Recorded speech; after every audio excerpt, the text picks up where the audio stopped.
Yo, the name's Andrew, and today I'm going to tell you about the different types of keyboard switches. I'm assuming you are going to buy your first mechanical keyboard and don't know the difference between linears, tactiles, and clicky switches. But first, let's start with the anatomy and how they work. They are divided into 5 parts: the top housing, the stem, the spring, the leaf, and the bottom housing. The top and bottom housing are the shell of the switch. It contains all the electrical parts, stem, and spring. The leaves are the only electrical part of the switch. It activates when the stem is pushed down and the leaves makes contact with each other. The stem is the thing that you push down on and where you put your keycaps. The spring decides how much force it will take to activate the switch. Let's start with my favorite types of switches, linears. They have no tactile bump, so it's smooth all the way to the bottom, similar to how the left trigger or right trigger feels on an Xbox controller. Some examples: cherry reds, Gateron yellows, and Gateron blacks.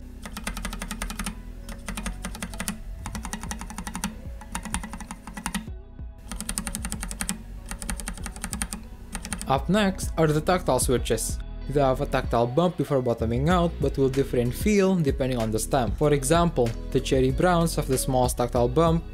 Meanwhile, the Durock T1s have the sharpest tactile bump. But we all have our own preferences, so you might want to test different switches before you settle on the right one. Some examples: cherry browns, Durock T1s, and Durock Koalas.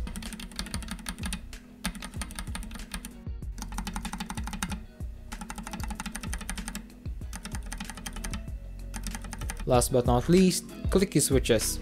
They have a tactile bump and an audible click when activated, similar to how a light switch feels and sounds. Some examples: cherry blues, Kalebox jades, and Kalebox navies.